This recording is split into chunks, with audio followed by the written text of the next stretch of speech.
말씀을 나누겠습니다. 우리는 지난 시간에 사마리아 멸망에 관한 미가의 예언을 우리가 살폈습니다. 북이스라엘을 멸망하는 이유는 무엇이냐면 그들이 지었던 허물과 죄 때문이라는 것을 우리가 보았습니다. 그들이 지은 허물과 죄가 무엇인가 이것을 보면 허물은 하나님에 대한 반란 이것을 의미한다고 말씀을 드렸습니다. 그리고 죄는 하나님의 기준에서 벗어나는 그런 것들이 바로 죄다라는 것을 말씀드렸습니다. 그러므로 이들이 허물과 죄는 무엇을 의미하는가? 이들이 지었던 허물과 죄가 무엇을 의미하는가? 보면 하나님에 대한 반역과 하나님의 뜻을 거스리는 것 이것이 바로 그들에게 있었던 허물과 죄 그러니까 북이스라엘 특별히 북이스라엘을 상징하는 이 사마리아 이들이 지었던 허물과 죄가 무엇인가가 분명하죠. 하나님의 뜻을 반역하고 그리고 하나님의 마음 가운데서 벗어난 하나님의 기준에서 벗어나 있는 그들의 모습이라는 것입니다. 이들의 이러한 태도가 분명하게 드러나는 곳이 어디냐? 그러니까 이들이 하나님을 반역하고 하나님의 뜻을 거스렸던 그 모습이 분명하게 드러나 보였던 것이 무엇이냐면 바로 예배였다는 것입니다. 그러니까 이들은 하나님을 예배하는 자가 아닌 거죠. 하나님을 예배하지 않고 자신을 예배하는 모습이었습니다. 그리고 자신의 욕망을 예배하는 모습이 바로 이 북이스라엘의 상징하는 이 사마리아가 지었던 죄의 모습이라는 것입니다. 그러므로 그들이 예배하는 예배의 현장, 예배의 모습, 예배의 태도가 무엇이냐? 그것은 하나님을 온전히 예배하는 예배자의 모습이 아니고 바로 자신들을 예배하는 그러니까 예배의 주체가 누가 되어 있는 거예요? 예배의 우상이 되어 있는 그 모습이라는 것입니다. 그것이 바로 이들이 지었던 허물과 죄, 하나님을 반란하고 하나님 반역하고 그리고 하나님의 뜻에서 하나님의 기준에서 멀어져 있는 이들의 모습이라는 것입니다. 사랑하는 성도 여러분, 이 땅에 예수 없이 살아가는 모든 사람들의 모습이 사실은 바로 이러합니다. 자신들의 죄와 허물을 먹고 마시는 모습이라는 것입니다. 하나님을 반역하고 하나님의 뜻을 거역하는 모습이 바로 이 땅에 예수 없이 살아가는 사람들의 모습인 것을 우리가 알 수 있습니다. 근데 우리가 이들의 모습을 바라보면서 왜 그들이 이 세상 사람들이 이렇게 살아갈까라고 얘기할 수 없다는 것입니다. 왜냐하면 원래 예수 없는 사람들의 모습이 그러하기 때문인 것입니다. 그런데 진짜 문제는 무엇이냐면 세상 사람들이 아니라는 것입니다. 진짜 문제는 바로 예수를 믿는다고 하는 내가 문제라는 것입니다. 진짜 문제는 바로 예수를 믿는다고 하는 또 고백하는 그렇게 살아간다고 얘기하는 우리들의 모습이 어떠한가라는 거죠. 저와 여러분들은 세상과는 달라야 하는 거 아니겠습니까? 그런데 우리의 모습이 어떻습니까? 예수의 구원이 임했다고는 하나 여전히 세상의 방법과 가치를 놓지 못하는 연약한 모습이 우리 가운데 있다는 것입니다. 어쩌면 이 사마리아의 죄악된 모습이 어쩌면 나의 모습인지도 모른다는 것입니다. 하나님의 방법을 따르지 않고 하나님을 반역하는 모습이 여전히 우리 가운데 있는 모습을 보는 거죠.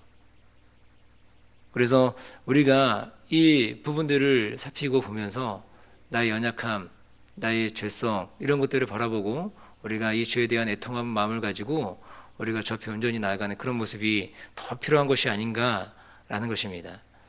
여러분 북이스라엘을 멸망했던 이유가 무엇입니까? 북이스라엘을 멸망했던 이유는 단지 나라의 국력이 약해져서 나라가 멸망한 것입니까? 그렇지 않죠. 나라를 잘못 다스린 정치인들을 만나서 나라가 망한 것입니까?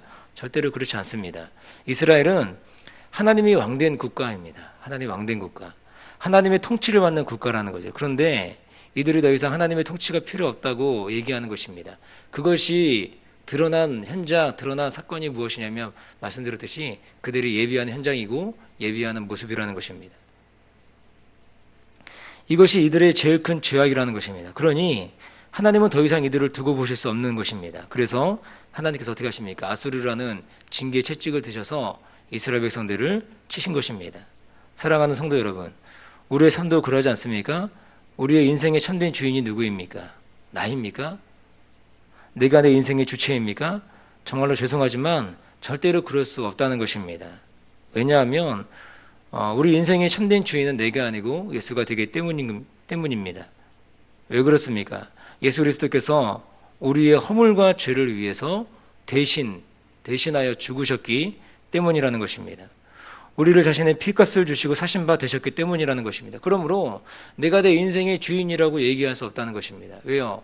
내가 죽어야 될 그 십자가에 예수께서 대신 나를 대신하여 저의 허물을 위해서 대신 죽으셨기 때문인 것입니다. 나의 모든 순간에 그러므로 주님이 왕되신 모습으로 우리가 고백하며 살아가야 될 이유가 어디 있느냐? 바로 예수께서 대신하여 나를 대신하여 십자가에서 죽으셨기 때문이라는 것이죠. 내가 주님의 것, 주님의 피의 대가를 주고 사신 바 되었기 때문에 우리는 이 땅을 살아가면서 내 자신의 내 인생의 주인이 내가 아니다. 거기에 대해서 내가 주인 행세를 할 수 없다. 이것을 온전히 우리가 고백하고 살아가야 되기 때문인 것입니다. 그래서 갈라디아서 2장 20절 사도 바울의 고백은 정말로 진심으로 아멘이 되는 말씀이라는 것입니다. 우리가 너무나 잘 아는 말씀이죠. 내가 그리스도와 함께 십자가에 못 박혔나니 그런즉 이제는 내가 산 것이 아니요 오직 내 안에 그리스도께서 사신 것이라. 이제 내가 육체 가운데 사는 것은 나를 사랑하사 나를 위하여 자기 몸을 버리신 하나님의 아들을 믿는 믿음 안에서 사는 것이라. 할렐루야. 이것이 이 말씀의 진정으로 우리 가운데 아멘이 된다는 것입니다. 우리는 허물과 죄로 인하여 죽을 수밖에 없는 인생들 아닙니까? 그런데 그 인생을 우리 예수 그리스도께서 오셔서 이 땅 가운데서 피를 흘리심으로 우리를 모두 용서해 주신 거죠. 대속하신 거 아닙니까? 이 참된 믿음 안에 우리들이 온전히 세워져 가야 한다는 것입니다. 그 은혜가 저와 여러분 가운데 있기를 주님의 이름으로 축복합니다. 그러면서 오늘 본문에 이어지는 말씀이 무엇이냐면 이 미가의 애통이 나온다는 것입니다. 미가의 애통. 그냥 애통이 아니라 얼마나 마음이 힘들고 어려운지 오늘 본문은 이렇게 말씀합니다. 이러므로 내가 애통하며 애곡하고 벌거벗은 몸으로 행하며 들깨같이 애곡하고 타조같이 애통한다. 오늘 8절에 보니까 그렇게 말씀하고 있습니다. 여기서 이게 이러므로 이렇게 말씀하고 있는데 이러므로는 무엇을 의미하는 것입니까?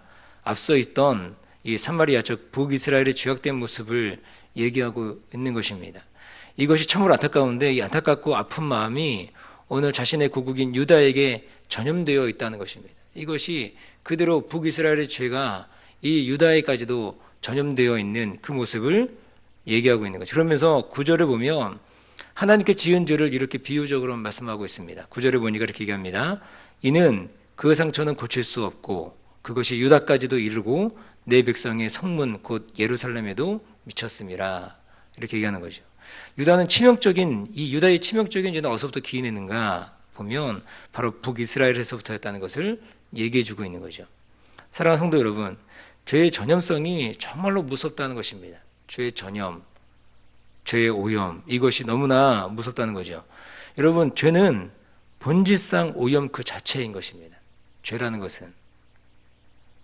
우리가 너무나 잘 알듯이 인류 최초의 사람인 아담의 범죄가 얼마나 무서운 것입니까?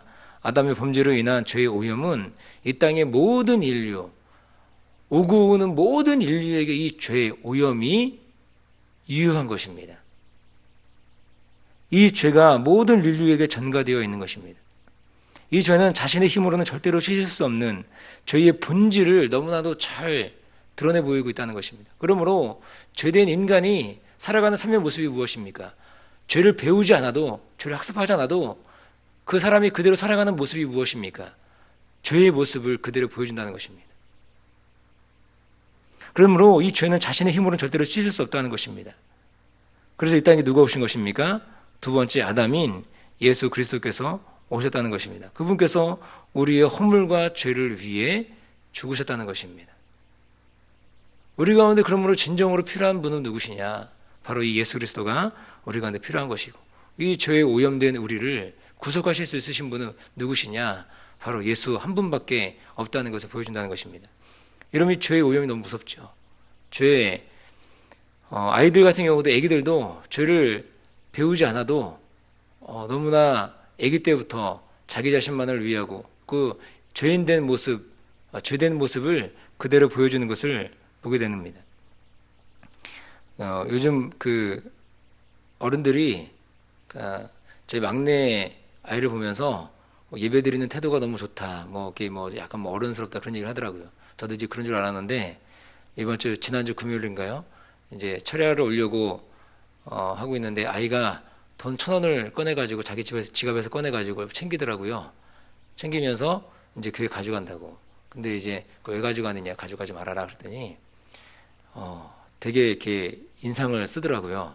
그래서 제가 이제 혼을 냈는데, 그러면서 하는 얘기가 자기가 지난주에도 수요일날 돈을 가져갔는데 누가 돈을 막 달래가지고 그 돈 줬다는 겁니다. 그래서 제가 이제 확인을 해봤죠. 그랬더니 돈을 준 게 아니었어요. 돈을 준 게 아니고 그 돈을 가지고 그 밤에 자기 혼자 몰래 나가가지고 껌을 사 먹은 겁니다. 근데 그 아이가 무서워가지고 밤에도 혼자 화장실 못 가는 그 아이인데 그 뭘 먹고 싶다는 그 마음이 찾기를 건너가지고 그 1,000원을 들고 뭘 사 먹은 거죠. 그러면서 거짓말을 한 것입니다. 이게 여러분들 충격적이지 않을지 모르겠는데 저희는 굉장히 충격적이더라고요. 그리고 거짓말을 했거든요. 그 돈 누구에게 줬다. 근데 알고 봤더니 준 게 아니고 자기가 사 먹은 거예요. 그거 보면서 얘가 죄인이구나. 몰랐구나 내가. 얘 더러운 죄인이다. 얘. 그러면서 이제 그 아이를 데리고 제가 뭐 여러 가지 좀 빼먹었는데 저희 이제 부부에게는 굉장히 이제 큰 사건이었던 거죠. 그래서 이 아이를 데려다 놓고 이제 호되게 야단을 쳤습니다. 그 아이들도 죄된 모습들을 아주 보여주고 있는 거죠. 물론 이제 커가면서 배웠긴 했겠지만, 근데 그 아이들뿐만 아니라 갓난아기 아기들도 보면은 굉장히 이기적인 모습들이 드러난다는 것입니다. 이게 왜 그렇습니까? 이게 죄 때문이라는 것이죠. 누군 가르쳐주지 않아도, 학습하지 않아도 그대로 인간이 살아가면 그 죄된 모습들을 그대로 보여주는 그 모습이 있다는 것입니다. 그러면서 오늘 미가 선지자는 이 10절부터 16절까지 유다 내의 성읍들, 우리가 잘 들어보지 못했던 성읍들인데 이 성읍들이 굉장히 많이 열거되지 않습니까? 이 성읍들의 이름이 열거하면서 이 유다의 멸망으로 인한 이 성읍들에 언급하고 있습니다. 그러면서 이 성읍들의 이름으로 유다 멸망을 이 언어 유희로 심판을 노래하고 있다는 것입니다. 그러니까 우리가 본 성경으로는 이 언어 유희가 잘 드러나지 않습니다. 우리는 그냥 성경은 그냥 이거를 그대로 해석했기 때문에 그런데 이것을 유대인들은 이 히브리어로 보면 이것이 언어 유희인 것인지 분명하게 안다는 거죠. 그러니까 우리나라 뭐 랩을 지으며 이렇게 맞추잖아요. 라임을 맞춘다든지 이런 식으로 해가지고 그런 것처럼 그 모습이 드러난다는 것입니다. 그러면서 이 모습이 보면은 메시지 성경으로 제가 읽어드리면 아주 이게 재밌는 부분들을 우리가 볼 수 있다는 겁니다. 제가 한번 읽어드리겠습니다. 떠보리성에서 이 일에 대하여 떠들지 마라. 눈물만 낭비할 뿐이다. 먼지성에 가서는 먼지구덩이에나 뒹굴어라. 경보성에도 경보가 울렸다. 탈출성의 시민들도 결코 살아나오지 못할 것이다. 최후 생존성아 슬피 울어라. 생존자 하나 없을 것이니 쓴성 주민들 달콤한 평화를 기다리지만 다 헛된 것이다. 하나님의 혹독한 심판이 임하여 평화성에 들이닥쳤다. 전차성에 사는 너희 전차를 타고 모두 내뺀다. 너희는 시온의 딸들을 깨어 하나님 대신 전차를 믿게 만들었다. 이스라엘도 같은 죄를 지었는데 너희가 출발점이었다. 작별성에 가서 작별 선물이나 주어라. 신기루성이 손짓했다. 이스라엘 왕들에게 신망만 주었다. 상속성이 상속을 잃어버리고 말았다. 영광성이 영광의 끝을 보고 말았다. 기중한 마을을 잃어버린 너희 통곡하며 머리를 밀어라. 거위알처럼 머리를 밀어라. 모두 다 사로잡혀 갔다. 다시 돌아오지 못할 것이다. 이 10절부터 16절까지 사실은 무슨 말인지를 사실 이해하기 어려운데 이것이 이 히브리어로 이 라임을 맞춰서 노래를 부른 언어 유희로 노래를 부른 그 모습이라는 것입니다. 그러면서 뭘 얘기하고 있느냐? 바로 유다의 멸망을 얘기하고 있다는 것입니다. 이 미가 선지자가 활동했던 시기는 사실 나름의 평화를 누리고 있었던 시기입니다. 이 미가의 심판의 노래가 어쩌면 사실은 이 당시 어울리지 않는 그런 노래라는 것입니다. 그러나 당시의 사회상은 부패가 만연했고 너무나 심각한 빈부격차가 있었으며 공의와 정의가 사라진 시대가 바로 이 미가 선지자가 활동하던 그런 시대였다라는 거죠. 어쩌면 오늘 우리가 살아가고 있는 이 한국 사회와 닮아있는 모습인지도 모르겠습니다. 이때 미가 선지자는 태평성대의 하나님의 심판을 노래하고 있다는 것입니다.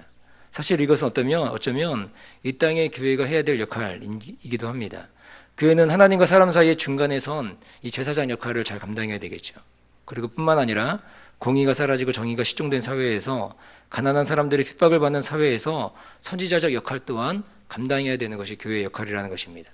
그러므로 이 땅에 교회된 우리는 이 두 가지 사명을 조화롭게 감당해야 되는 모습이 필요하다는 것입니다. 하나님의 이 부르심에 온전히 순종하는 우리 모두가 되기를 축복합니다. 우리가 무엇입니까? 우리가 바로 교회 아닙니까? 우리 교회가 이 땅 가운데 해야 될 사명이 있다는 것입니다. 바로 사람과 사람 사이의 중보자 역할, 이것도 해야 되지만 또한 우리가 이 땅에서 사회 부조리와 또 이런 하나님의 공의와 정의가 실종된 사회 이 안에서 선지자적 역할을 감당하는 그 모습 또한 우리가 필요하다는 것입니다. 이 일을 감당하는 것, 이것이 바로 우리 교회가 해야 될 일인 줄로 믿습니다. 그렇게 살아가는 우리 모두가 되시기를 주님의 이름으로 축복합니다.